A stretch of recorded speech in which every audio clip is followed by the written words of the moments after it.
درود و سلام پڑھنے کی بے شمار فضیلتیں اور برکتیں اکثر ہم علماء کرام سے سنتے رہتے ہیں کہ درود پاک پڑھنا بہت بڑی سعادت ہے۔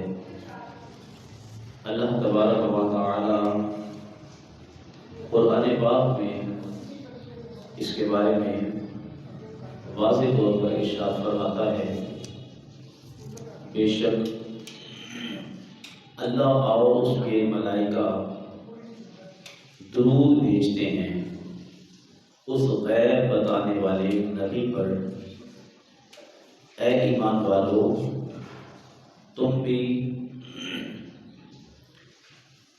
اس غیب بتانے والے پر، اے ایمان والو اس غیب بتانے والے نبی پر تم بھی خوب درود و سلام بھیجو۔ اب اللہ رب العالمین جل شانہ نے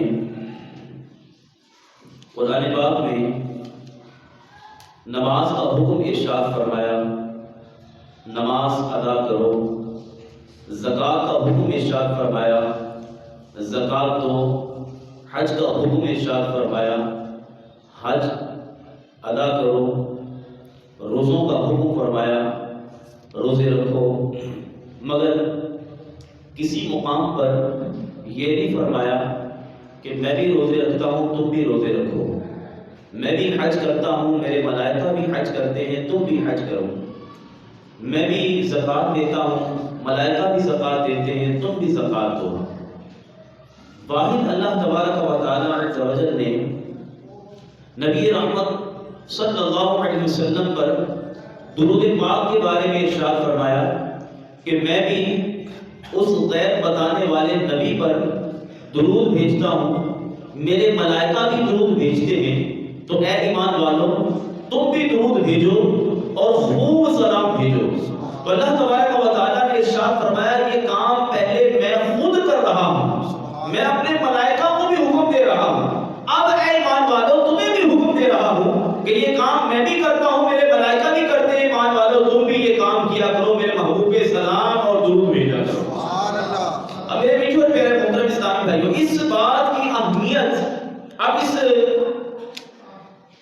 بات سے لگائیے کہ اللہ تبارک و تعالیٰ عز و جل قرآن پاک میں ارشاد فرماتا ہے کہ جو کوئی میرا ذکر کرے گا ان کے لیے ایک نیکی ہے، جو کوئی جیسا بھی کام کرے گا عبادت کرے گا ان کی جزا 1% ہی ہے، مگر جو کوئی نبی پاک صلی اللہ علیہ وسلم پر درود پڑھے گا، فرمایا جو کوئی ایک مرتبہ درود پڑھتا ہے اللہ تبارک و تعالیٰ اس پہ اپنی 10 رحمتوں کا نزول فرماتا ہے، اس کے 10 گناہ مٹا دیتا ہے اور اس کے 10 درجے بلند فرما دیتا ہے۔ تو یہ نبی پاک صلی اللہ علیہ وسلم سے خاص محبت ہے کہ جو بندہ نبی پاک صلی اللہ علیہ وسلم پر درود و سلام پڑھتا ہے اللہ تبارک و تعالیٰ کو وہ بندہ اتنا پسند آتا ہے، اللہ تعالیٰ اسے اتنا پیار فرماتا ہے، اتنی محبت فرماتا ہے،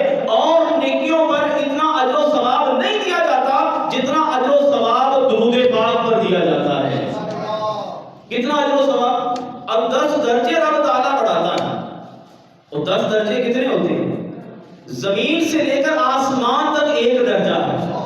جو بندہ ایک مرتبہ درود پڑھتا ہے اللہ تعالیٰ اس کے 10 درجے بلند فرما دیتا ہے، یعنی اسے رفعت عطا فرما دیتا ہے، بلندی عطا فرما دیتا ہے، اتنا اعلیٰ کر دیتا ہے کہ لوگوں کے دلوں کے اندر بھی اس کی محبت کو پیدا فرما دیتا ہے۔ تو رب تبارک و تعالیٰ عز و جل نے حکم ارشاد فرمایا کہ میں بھی یہ کام کرتا ہوں، میرے فرشتے بھی یہ کام کرتے ہیں، تو اے ایمان والو اس غیب بتانے والے نبی پر تم بھی درود اور خوب سلام بھیجو۔ اب یہاں پر اللہ تبارک و تعالیٰ نے تاکید فرمائی ہے خوب سلام بھیجو، وسلموا تسلیما، خوب سلام بھیجو۔ اب درود کا تو حکم فرما دیا مگر سلام پر تاکید فرما دی کہ یہاں پر آ کر اللہ رب العالمین نے فرمایا خوب سلام بھیجو۔ تو اہل سنت و جماعت کا یہ انداز و طریقہ کار رہا ہے کہ الحمدللہ ہم ہر عام نبی آخر الزمان صلی اللہ علیہ وسلم پر درود اور سلام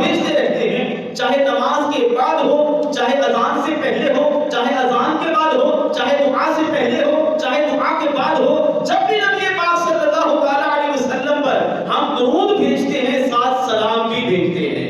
اور حضرت زین العابدین رضی اللہ تعالیٰ عنہ آپ سے پوچھا گیا کہ اہل سنت و جماعت کا انداز کیا ہوتا ہے, ہم کیسے پہچانے کہ اہل سنت و جماعت کون ہے؟ تو حضرت زین العابدین رضی اللہ تعالیٰ عنہ فرماتے ہیں کہ جو سب سے زیادہ درود و سلام پڑھنے والا ہے وہی اہل سنت و جماعت. الحمدللہ ہم سب سے زیادہ درود و سلام پڑھنے والے ہیں. اور پھر اللہ رب العالمین نے یہ مطلقاً ارشاد فرمایا, مطلقاً کہ درود و سلام بھیجو, مگر یہاں پر اللہ رب العالمین نے تاکید نہیں فرمائی کہ اس وقت درود پڑھنا ہے, اس وقت سلام پڑھنا ہے, اس وقت درود پڑھنا ہے, اس وقت سلام پڑھنا ہے, اس وقت نہیں پڑھنا ہے, اس وقت پڑھنا ہے. کسی مقام پر بھی اللہ تبارک و تعالیٰ نے قید نہیں فرمائی. تو اللہ رب العالمین جل شانہ کے محبوب صلی اللہ علیہ وسلم ارشاد فرماتے ہیں, حضرت عمر فاروق اعظم رضی اللہ تعالیٰ عنہ آپ اس کے راوی ہیں, حضور صلی اللہ علیہ وسلم نے ارشاد فرمایا کہ جو بندہ دعا کرتا ہے اب اللہ کی مرضی کو قبول فرمائے یا نہ فرمائے, رب ان اللہ علی کل شیء قدیر ہے, جس کی چاہے دعا قبول فرمائے, جس کی چاہے رد فرما دے, تو اس کی مرضی ہے. تو حضور صلی اللہ علیہ وسلم نے ارشاد فرمایا مگر وہ دعا جو مجھ پر درود پڑھ کے اللہ کی بارگاہ میں کی جاتی ہے, وہ دعا جو مجھ پر درود پڑھ کے اللہ کی بارگاہ میں کی جاتی ہے, اول کی درود, آخر کی درود, درمیان میں دعا کی جاتی ہے, حضور نے ارشاد فرمایا وہ دعا اس کی قبول ہو جاتی ہے, وہ دعا رد نہیں کی جاتی. تو حضور نے ارشاد فرمایا کہ جو بندہ دعا کرتا ہے اللہ پر درود نہیں پڑھتا تو اس کی دعا زمین و آسمان میں معلق رہتی ہے, وہ آسمان کی طرف پرواز ہی نہیں کرتی, آسمان کی طرف جاتی نہیں. اور جو کوئی اول آخر درود پڑھتا ہے وہ آسمان پہ بھی چلی جاتی ہے, رب تعالیٰ اسے درجہ قبولیت بھی عطا فرماتے ہیں. تو یہ حضور صلی اللہ علیہ وسلم پر درود پڑھنے کی فضیلتیں اور درود پڑھنے کے برکتیں ہیں. اسی لیے کسی نے کیا خوب کہا, مومنوں پڑھتے رہو تم اپنے آقا پر درود, مومنوں پڑھتے رہو تم اپنے آقا پر درود, ہے فرشتوں کا وظیفہ الصلاۃ والسلام, اور میں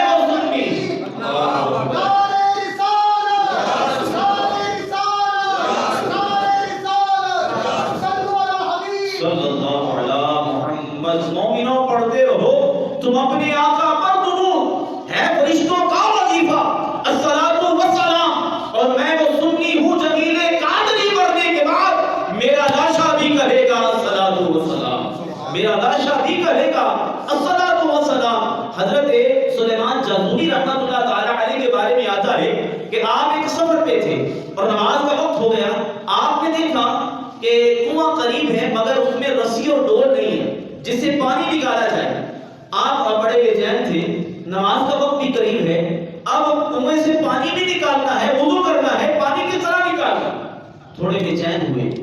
اسی اثنا کے اندر ایک قریبی چھت پر ایک کھڑکی سے بچی دیکھ رہی تھی.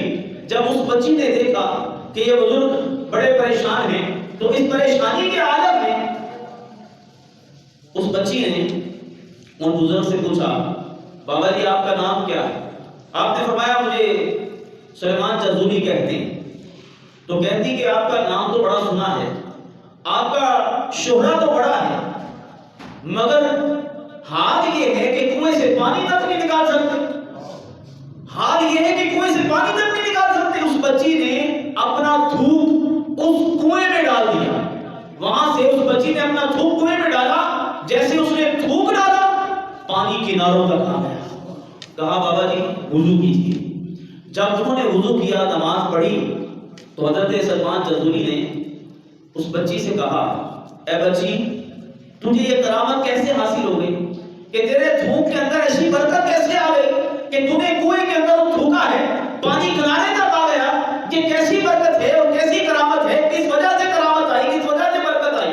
اس بچی نے کہا کہ میں نبی آخر الزمان صلی اللہ علیہ وسلم پر کثرت کے ساتھ درود پاک پڑھتی ہوں, جس کی وجہ سے اللہ تبارک و تعالیٰ نے مجھے یہ کرامت عطا فرما دی ہے. حضرت سلیمان جازوری رحمۃ اللہ تعالیٰ علیہ آپ نے فرمایا کہ میں نے اسی وقت ارادہ کر لیا کہ میں اب اس درود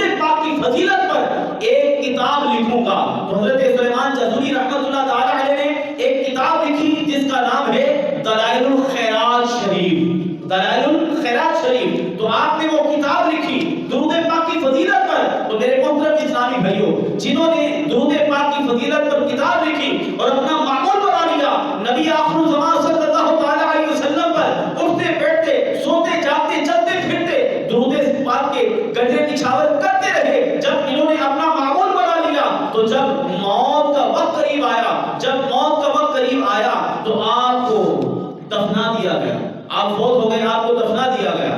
آپ کو جب دفنایا گیا تو آپ کی قبر سے کستوری کی مشک کی خوشبو آنے لگی، اور ہوا کیا، وقت گزرتا گیا، 77 سال گزر گئے۔ کسی وجہ سے آپ کی قبر کو منتقل کرنا تھا، ایک جگہ سے آپ کے جسم کو دوسری جگہ پہ منتقل کرنا تھا۔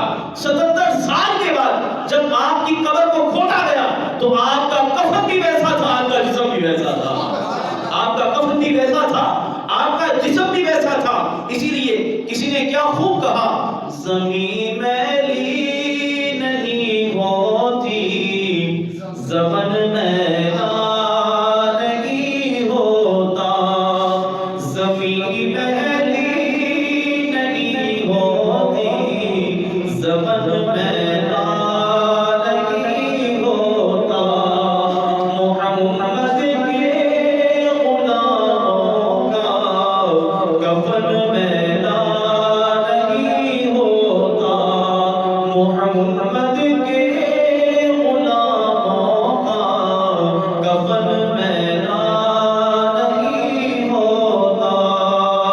تو ہم اہل سنت و جماعت کا یہ طریقہ رہا ہے کہ ہم کہتے ہیں کہ جو اللہ والے ہیں، جو اولیاء کرام ہیں، یہ قبروں کے اندر زندہ رہتے ہیں، قبروں کے اندر ان کے کفن بھی سلامت رہتے ہیں، ان کے جسم بھی سلامت رہتے ہیں۔ تو جب ہمارا ولیوں پر یہ عقیدہ ہے، یہ اعتقاد ہے کہ جو اللہ کے نیک بندے ہوتے ہیں، جو درود و سلام پڑھنے والے ہوتے ہیں، جو اہل سنت و جماعت ہوتے ہیں، جب وہ دنیا سے رخصت ہوتے ہیں، اگر ان کی قبریں سینکڑوں سال کے بعد بھی کھولی جائیں تو ان کے کفن بھی میلے نہیں ہوتے، تو ان کے جسم کا مقام کیا ہوگا؟ جب ولیوں کے جسم اور کفن میلے نہیں ہوتے تو ولیوں کے آقا و سردار انبیاء کا مقام کیا ہوگا؟ جب انبیاء کے جسم اور کفن میلے نہیں ہوتے تو محمد رسول اللہ کا مقام کیا ہوگا؟ آقا کریم صلی اللہ تعالی علیہ وسلم کے جسم اقدس کا مقام کیا ہوگا؟ آج لوگ معاذ اللہ بکواس کرتے ہیں کہ نبی پاک صلی اللہ علیہ وسلم کا جسم مٹی میں مل گیا ہے، معاذ اللہ، وہ مر کے مٹی میں مل گئے ہیں، معاذ اللہ، لعنت اللہ علی الکاذبین۔ تو میرے محترم اسلامی بھائیوں، اللہ تبارک و تعالیٰ کے جو نیک بندے ہیں، جو درود و سلام پڑھنے والے ہیں، اللہ تبارک و تعالیٰ ان کے کفن کو بھی سلامت رکھتا ہے۔ درود و سلام کی بے شمار فضیلتیں اور برکتیں ہم سنتے رہتے ہیں کہ حضرت حسن بصری رحمۃ اللہ تعالی علیہ، آپ کے پاس ایک عورت حاضر ہوئی اور آ کر کے کہنے لگی، علی جان میری بچی فوت ہو گئی ہے، تو میں دیکھنا چاہتی ہوں کہ وہ قبر میں کیسی ہے، تو آپ مجھے کوئی وظیفہ ارشاد فرمائیں۔ تو آپ نے اس عورت سے فرمایا کہ عشاء کی نماز کے بعد 4 رکعت نفل پڑھو، ہر رکعت میں سورہ فاتحہ، اور اس کے بعد ایک مرتبہ سورہ الہاکم التکاثر حتی زرتم المقابر، یہ والی سورت یہ پڑھو، اور درود پاک پڑھتی پڑھتی سو جاؤ۔ خواب کے اندر تیری بیٹی تجھے ملے گی، تجھے معلوم ہو جائے گا وہ کس حال میں ہے۔ اس عورت نے ایسا ہی کیا، رکعتیں پڑھ کے درود پاک پڑھتی پڑھتی سو گئی۔ خواب میں دیکھا کہ اس کی بچی پر عذاب نازل ہے، اس کے پاؤں میں بیڑیاں ہیں، اور قبر کے اندر آگ میں یہ لپٹی ہوئی ہے۔ تو بڑی پریشان ہوئی۔ صبح حضرت حسن بصری رحمۃ اللہ تعالی علیہ ان کی بارگاہ میں دوبارہ حاضر ہوئی اور آ کر کے عرض کرنے لگی، علی جان میں نے دیکھا کہ میری بیٹی تو عذاب کے اندر مبتلا ہے۔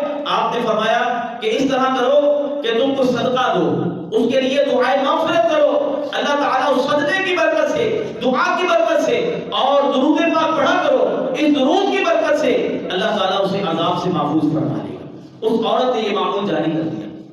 کچھ دنوں کے بعد حضرت حسن بصری رحمۃ اللہ تعالی علیہ نے خواب کے اندر دیکھا کہ ایک تخت لگا ہے، اس تخت کے اوپر ایک لڑکی بیٹھی ہے اور بڑے حسین و جمیل انداز کے ساتھ اس نے جنت کا حلہ پہنا ہوا ہے۔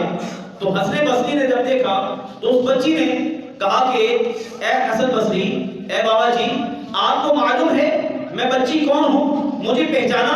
آپ نے فرمایا کہ نہیں، میں نے تجھے نہیں پہچانا۔ اس بچی نے کہا کہ میں وہی بچی ہوں جس کی والدہ چند دن پہلے آپ کی والدہ میں حاضر ہوئی تھی اور بتایا تھا کہ میں عذاب کے اندر مبتلا ہوں۔ آپ نے فرمایا اس نے تو یہی بتایا تھا، مگر عذاب ختم ہو گیا، اللہ تعالیٰ نے تجھے یہ انعام و اکرام کیسے عطا فرما دیے؟ اس بچی نے کہا کہ اللہ تبارک و تعالیٰ عز و جل نے مجھے واقعی عذاب کے اندر مبتلا کیا تھا، میرے اعمال اچھے نہیں تھے، مگر ہوا یہ کہ کچھ دن پہلے ایک شخص قبرستان کے قریب سے گزرا اور وہ نبی آخر زمان صلی اللہ علیہ وسلم پر درود و سلام پڑھ رہا تھا، اور اس درود و سلام کی برکت سے اللہ تبارک و تعالیٰ نے 70,000 ایسے لوگ جن پر جہنم واجب ہو چکا تھا، اللہ نے سب کو عذاب سے محفوظ فرما دیا، اور عذاب سے محفوظ کر کے ان کو انعام و اکرام عطا فرما دیا اور انہیں جنت عطا فرما دی۔ تو میرے محترم اسلامی بھائیوں، اگر کوئی شخص صرف قبرستان کے پاس سے گزر کر درود پاک پڑھے تو اللہ تبارک و تعالیٰ قبر والوں کو یہ انعام و اکرام عطا فرماتا ہے، تو جو درود پاک پڑھنے والا ہے اس کا مقام کیا ہوگا؟ دو شخص حضور کی بارگاہ میں حاضر ہوئے، دونوں کے پاس ایک ہی اونٹ تھا۔ ایک نے کہا یہ اونٹ میرا ہے، دوسرے نے کہا میرا اونٹ ہے۔ اب دونوں میں بحث تھی۔ نبی پاک صلی اللہ علیہ وسلم نے فیصلہ کرنا چاہا، جس کا اونٹ تھا، اب جب چور جو ہوتا ہے نا بڑا چاتر ہوتا ہے، بڑا شاطر ہوتا ہے، وہ کسی نہ کسی طریقے سے اس نے کہا کہ یہ اونٹ میرا ہے۔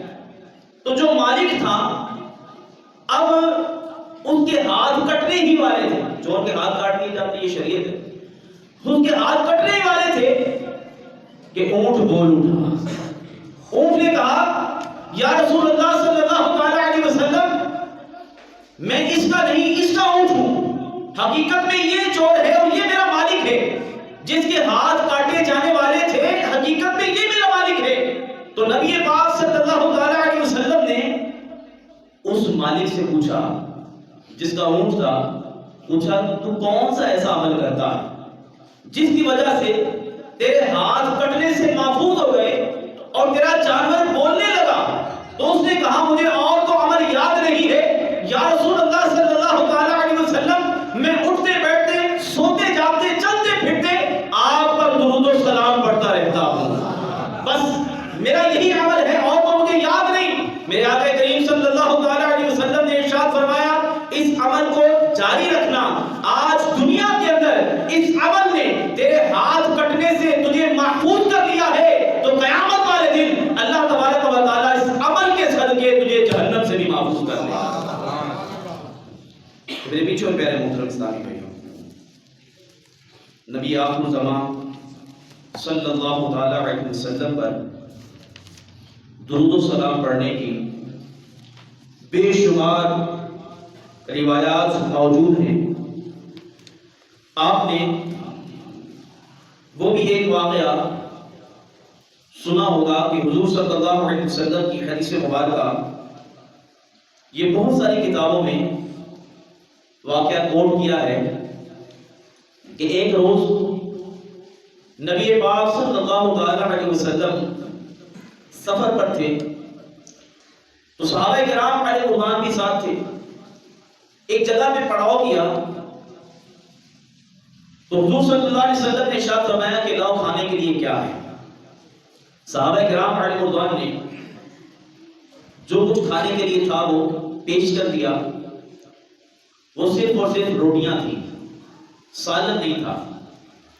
اسی اثنا کے اندر ایک شہد کی مکھی نبی پاک صلی اللہ علیہ وسلم کے سر اقدس کا طواف کرنے لگی، حضور کے سر اقدس پہ گھومنے لگی، اور آقا کریم صلی اللہ علیہ وسلم کے سر اقدس پہ گھومتے ہوئے بڑی تیزی کے ساتھ بھنبھنا رہی تھی، یعنی حضور سے باتیں کر رہی تھی۔ روزے دے چفیرے نے غلاماں دیاں ٹولیاں، روزے دے چفیرے نے غلاماں دیاں ٹولیاں، ایک پیا سندا ہے کروڑاں دیاں بولیاں۔ تو حضور صلی اللہ علیہ وسلم کے سر اقدس کا طواف کر رہی، حضور سے باتیں کر رہی۔ نبی پاک صلی اللہ علیہ وسلم نے صحابہ سے فرمایا کہ صحابہ یہ مکھی میرے پاس آئی ہے اور آ کر کے کہنے لگی ہے کہ یا رسول اللہ صلی اللہ علیہ وسلم آپ کے پاس صرف روٹیاں ہیں، سالن نہیں ہے، تو آپ کسی صحابی کو میرے ساتھ بھیجیں، میں اس کو بتاتی ہوں کہ فلاں پہاڑ پر فلاں جگہ پر میں نے چھتا لگایا ہے اور اس میں اس کا شہد پک کر تیار ہو چکا ہے، مگر میں مجبور ہوں کہ میں اتار کے آپ کی بارگاہ میں نہیں لا سکتی، آپ کسی صحابی کو بھیجیے وہ میرے ساتھ چلے اور شہد اتار کر آپ کی بارگاہ میں لے آئے۔ نبی پاک صلی اللہ علیہ وسلم نے حضرت علی المرتضیٰ شیر خدا کرم اللہ تعالی وجہہ الکریم کو ایک پیالہ دے کر کے بھیجا۔ حضرت علی المرتضیٰ شیر خدا کرم اللہ تعالی وجہہ الکریم جاتے ہیں، جا کر کے اس شہد کو اتار کے حضور کی بارگاہ میں حاضر ہو جاتی ہیں، اور جب صحابہ کرام علیہ رضوان کھانا کھا چکتے ہیں، اسی اثنا کے اندر وہ مکھی دوبارہ آ جاتی ہے اور آقا کریم صلی اللہ علیہ وسلم کے سر اقدس کا پھر طواف کرنے لگتی ہے۔ تو صحابہ کرام علیہ رضوان عرض کرتے ہیں کہ یا رسول اللہ صلی اللہ علیہ وسلم اب یہ مکھی کیوں آئی؟ کیونکہ صحابہ جانتے تھے کہ نبی پاک صلی اللہ علیہ وسلم اس کی بولی جانتے ہیں، یہ حضور سے پوچھنا پڑے گا کہ یا رسول اللہ اب یہ مکھی کیوں آئی؟ تو صحابہ کرام علیہ رضوان کے استفسار پر نبی پاک صلی اللہ علیہ وسلم نے ارشاد فرمایا پہلے یہ مکھی خود آئی تھی، اب میں نے اسے بلایا ہے۔ یا رسول اللہ کیوں بلایا؟ نبی پاک صلی اللہ علیہ وسلم نے ارشاد فرمایا کہ اس مکھی سے میں نے پوچھا ہے کہ جب تو رس چوستی ہے، کچھ رس پھیکے ہوتے ہیں، کوئی میٹھے ہوتے ہیں، تو دونوں کے رس چوستی ہے، وہ پتوں کے رس چوستی ہے، پھولوں کے رس چوستی ہے، پھیکے میٹھے تھیکے ہوتے ہیں، تو یہ سارا رس جو ہے وہ شہد کیسے بن جاتا ہے؟ حالانکہ نبی پاک صلی اللہ علیہ وسلم جانتے تھے، مگر صحابہ کرام علیہ رضوان کی تربیت کے لیے، ہمیں بتانے کے لیے اس مکھی سے پوچھا۔ اس مکھی نے عرض کی یا رسول اللہ صلی اللہ علیہ وسلم واقعی جب میں شہد کو جب میں رس کو چوستی ہوں، کوئی پھیکا ہوتا ہے، کوئی تھیکا ہوتا ہے، کوئی میٹھا ہوتا ہے، مگر یہ سارے کا سارا شہد بن جاتا ہے۔ فرمایا کیسے شہد بن جاتا ہے؟ تو مکھی نے عرض کیا یا رسول اللہ صلی اللہ علیہ وسلم اللہ تبارک و تعالی نے ہمیں یہ حکم ارشاد فرمایا ہے کہ جب تم رس چوس چکو، رس چوسنے کے بعد جب تم اپنے چھتے کی طرف جاؤ تو میرے محمد عربی پر درود پڑھ دی جاؤ۔ جب ہم درود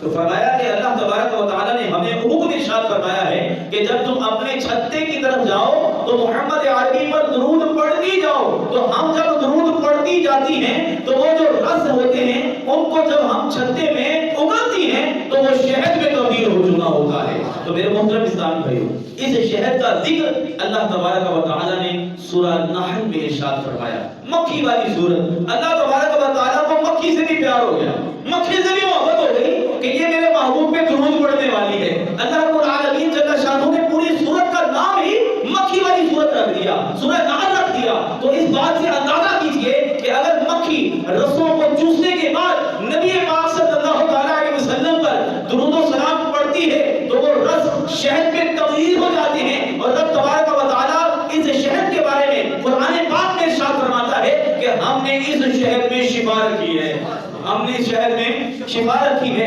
حقیقت میں درود میں شفا رکھی ہے، شہد تو ہے ہی درود۔ تو اللہ رب العالمین جل شانہ فرماتا ہے کہ ہم نے شہد میں شفا رکھی ہے، تمہارے لیے اس میں شفا ہے۔ تو اب بتائیے شہد کی مکھی نبی پاک صلی اللہ علیہ وسلم کا نام اقدس لے تو اس کا جو لعاب ہے، اس کے جو رس ہیں وہ شہد میں تبدیل ہو جائیں اور وہ شفا والا بن جائے، تو محمد عربی کے لعاب کا مقام کیا ہوگا؟ میرے آقا کے لعاب کا مقام کیا ہوگا؟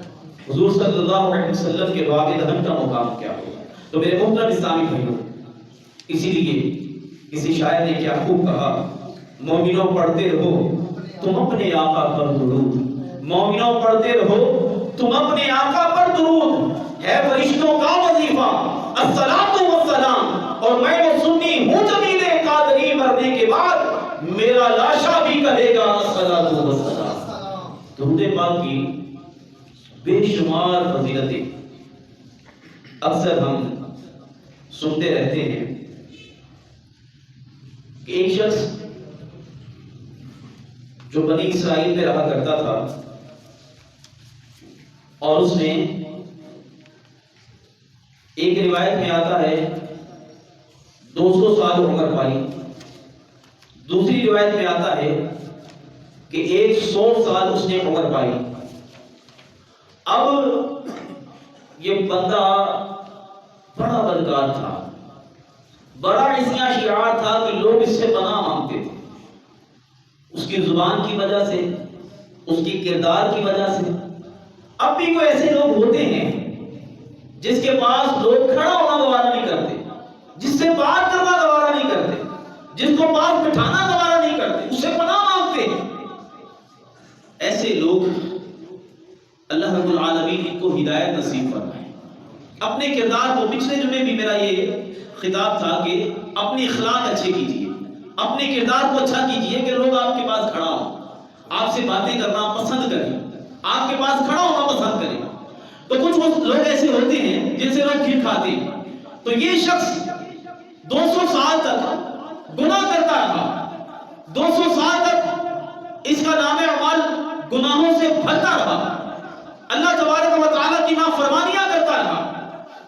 لوگ بڑے سے بے چین تھے، اور ایک بات ہوتی کہ مرے مغرو نہ تھے، یعنی یوں لوگوں کا انداز تھا مرے پہ جان چھوٹے۔ آخری کار وہ مر گیا، مرنے کے بعد لوگوں نے اس کو اٹھا کر کوڑا کرکٹ پہ پھینک دیا، نہ اس کو کفن دیا، نہ نماز جنازہ پڑھی، گندگی کے ڈھیر پہ ڈال دیا۔ حضرت امام سیوطی شافعی رحمۃ اللہ تعالی علیہ نے اس روایت کو کوٹ کیا ہے، اور امام سیوطی شافعی رحمۃ اللہ تعالی علیہ وہ ہستی ہیں جنہوں نے جاگتی آنکھوں سے 74 مرتبہ نبی پاک صلی اللہ علیہ وسلم کا دیدار کیا، 72 بھی، 74 بھی، 75 بھی، مختلف روایتیں۔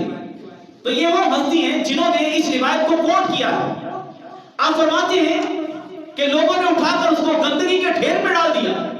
اللہ تبارک و تعالیٰ نے اس وقت حضرت موسیٰ علیہ السلام کا دور تھا، حضرت موسیٰ علیہ السلام کو حکم فرمایا کہ اے موسیٰ جاؤ اور اس میرے یار کو، میرے دوست کو اس مقام سے اٹھاؤ، اٹھا کر کے اس کو غسل دو، کفن پہناؤ اور اس کا نماز جنازہ پڑھو، خود بھی پڑھو، لوگوں کو بھی کہو کہ اس کی نماز جنازہ پڑھو، اور ان کو یہ اعلان کر دو کہ جو بھی اس کی نماز جنازہ پڑھے گا اللہ تعالیٰ اس کی برکت سے اس کو بھی بخش دے گا۔ حضرت موسیٰ علیہ السلام جب جاتے ہیں تو اس شخص کو دیکھتے ہیں، آپ فرماتے ہیں یہ تو شخص بڑا بدکار ہے، لوگ تو بڑی اس سے نفرت کرتے ہیں۔ آخر کار اسے پھر بھی لوگوں کو ساتھ لیا، اسے اٹھایا، اس کو غسل دیا، کفن پہنایا اور نماز جنازہ خود بھی پڑھا، لوگوں کو بھی حکم دیا۔ اب اللہ کی بارگاہ میں عرض کیا مالک و مولا اتنا بڑا انعام کیسے؟ یہ تو اتنا گناہگار، اتنا بدکار، سیاہکار ہے، کوئی بھی اس کی نیکی نہیں ہے، مگر اس کے باوجود بھی یہ تیرا محبوب کیسے ہو گیا، اور اس کا جنازہ پڑھنے والے لوگ بخشے کیسے گئے؟ تو اللہ تبارک و تعالیٰ عز و جل نے حضرت موسیٰ علیہ السلام سے ارشاد فرمایا کہ واقعی یہ گناہگار ہے، عصیاں شعار ہے، بدکار ہے، مگر اے موسیٰ جب یہ تورات کھولتا تھا اس میں میرے محبوب کریم صلی اللہ علیہ وسلم کا اس میں گرامی نامی آتا تھا تو اس کو چوم کر آنکھوں پہ لگا لیا کرتا تھا اور کہتا تھا قرۃ عینی بک یا رسول اللہ، یا رسول اللہ میری آنکھوں کی ٹھنڈک ہے، اور میرے محمد عربی پہ درود پڑھتا تھا۔ اب مجھے بتا کہ میں اس کے گناہوں کو دیکھوں یا اپنے یار کی محبت کو دیکھوں؟ اس نے خلوص کے ساتھ میرے محبوب کریم صلی اللہ علیہ وسلم کے نامی اس میں گرامی کو چوما ہے اور میرے محبوب پہ درود پڑھا ہے، جس کی وجہ سے میں نے اس کے سارے گناہوں کو معاف کر کے نیکیوں میں تبدیل فرما دیا۔ اس لیے میں نے اعلان کر دیا کہ جو اس کے جنازے میں شریک ہوگا میں اس کی بھی مغفرت فرما دوں گا۔ مومنوں پڑھتے رہو تم اپنے آقا پر درود، مومنوں پڑھتے رہو تم اپنے آقا پر درود، ہے فرشتوں کا وظیفہ الصلاۃ والسلام، اور میں وہ سنی ہوں جمیل قادری مرنے کے بعد میرا لاشا بھی کہے گا الصلاۃ والسلام، میرا لاشا بھی کہے گا الصلاۃ والسلام. اور کسی نے کیا خوب کہا، دلوں سے غم مٹاتا ہے محمد نام ایسا ہے. دلوں سے غم مٹاتا ہے محمد نام ایسا ہے. نگر اجڑے بساتا ہے محمد نام ایسا ہے. کوئی یعقوب سے پوچھے، کوئی یعقوب سے پوچھے کہ یوسف مل گئے کیسے. کوئی یعقوب سے پوچھے کہ یوسف مل گئے کیسے. یہ بچڑوں کو ملاتا ہے محمد نام ایسا ہے. انہی کے نام سے پائی فقیروں نے شہنشاہی. انہی کے نام سے پائی فقیروں نے شہنشاہی. خدا سے بھی ملاتا ہے محمد نام ایسا ہے. خدا سے بھی ملاتا ہے محمد نام ایسا ہے. محبت کے کمل کھلتے ہیں ان کو یاد کرنے سے. محبت کے کمل کھلتے ہیں ان کو یاد کرنے سے. بڑی خوشبوئیں لاتا ہے محمد نام ایسا ہے. مدد حاصل ہے مجھ کو آج بھی شاہ مدینہ کی. مدد حاصل ہے مجھ کو آج بھی شاہ مدینہ کی. میری بگڑی بناتا ہے محمد نام ایسا ہے. دلوں سے غم مٹاتا ہے محمد نام ایسا ہے. نگر اجڑے بساتا ہے محمد نام ایسا ہے. تو میرے محترم اسلامی بھائیوں، نبی پاک صلی اللہ علیہ وسلم نے ارشاد فرمایا 3 شخص قیامت کے دن عرش الہی کے سائے میں ہوں گے. جب اس وقت کوئی بھی سایہ نہ ہوگا، صرف اللہ تبارک و تعالیٰ کے عرش کا سایہ ہوگا. تو حضور نے ارشاد فرمایا 3 شخص اللہ تبارک و تعالیٰ کے عرش کے سائے میں ہوں گے. نمبر 1، کسی مسلمان کی مصیبت کو دور کرنے والا. کوئی پریشان ہے، مصیبت کے اندر مبتلا ہے، اللہ رب العالمین کے محبوب نے ارشاد فرمایا کوئی بندہ کسی مصیبت زدہ پریشان حال کی پریشانی کو دور کرنے والا کل قیامت والے دن اللہ تبارک و تعالیٰ کے عرش کے سائے میں ہوگا. نمبر 2، میری سنت کو زندہ کرنے والا. نمبر 3، مجھ پہ کثرت کے ساتھ درود پاک پڑھنے والا. یہ اشخاص کل روز قیامت اللہ تبارک و تعالیٰ کے عرش کے سائے میں ہوں گے. تو میرے محترم اسلامی بھائیوں، ہمیں اپنا معمول بنانا چاہیے کہ دن میں کوئی ایک وقت مختص کر لیجئے کہ جس میں آپ کثرت کے ساتھ درود پاک پڑھ لیں. چلو آپ مختص نہیں کر سکتے تو دن میں کم از کم 313 مرتبہ جو درود پڑھتا ہے وہ کثرت میں شمار ہوتا ہے. ابھی حضور صلی اللہ علیہ وسلم کی حدیث آپ نے سنی کہ حضور صلی اللہ علیہ وسلم نے ارشاد فرمایا قیامت والے دن اللہ کے عرش کے سائے میں وہ شخص بھی ہوگا جو کثرت کے ساتھ درود پڑھے. کثرت کے ساتھ درود پڑھنے کی فضیلت میں حضور نے ارشاد فرمایا جو کثرت کے ساتھ درود پاک پڑھنے والا ہوگا کل قیامت والے دن وہ میرے ساتھ جنت میں جائے گا.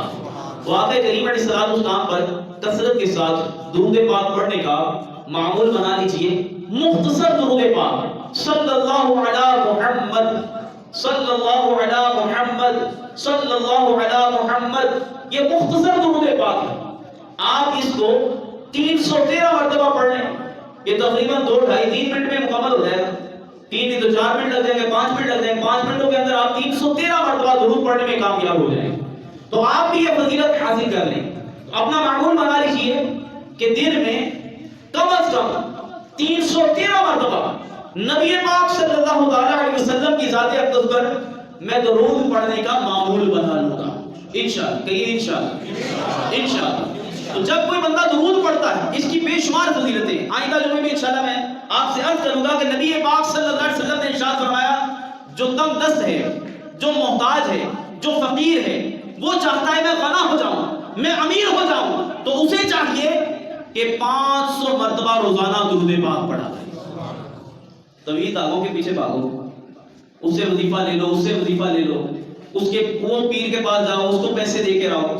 جو میرے آقا کریم علیہ السلام نے ارشاد فرمایا اس پہ عمل کیجیے کہ حضور صلی اللہ علیہ وسلم نے بہت ساری حدیث مبارکہ میں درود پاک کے بارے میں، قرآن پڑھنے کے بارے میں، نماز پڑھنے کے بارے میں، نبی پاک صلی اللہ علیہ وسلم نے بہت سارے اعمال کے بارے میں خود حکم فرمایا ہے کہ اگر تم فقیر ہو، امیر ہونا چاہتے ہو، اگر تم تنگ دست ہو، اگر تم امیر ہونا چاہتے ہو تو اس پہ عمل کرو. میرے آقا نے فرمایا کہ جو امیر ہونا چاہتا ہے وہ چاہتا ہے میری محتاجی دور ہو جائے, تو اسے چاہیے کہ کھانا کھانے سے پہلے بھی وضو کرے اور کھانا کھانے کے بعد بھی وضو کرے.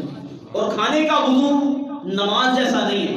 کھانے کا وضو یہ ہے کہ آپ جو ہے یہاں تک دونوں ہاتھوں کو دھو لیں, دونوں ہاتھوں کو دھو لیں اور ہاتھ جو ہے وہ گیلا کر کے اپنے ہونٹوں پہ لگا لیں. یہ کھانے کا وضو ہے. کھانا کھانے سے پہلے اور بعد میں آپ کھانے کا وضو کیجئے, اللہ تعالیٰ آپ کی محتاجی کو دور کر دے گا. یہ حدیث مبارکہ ہے.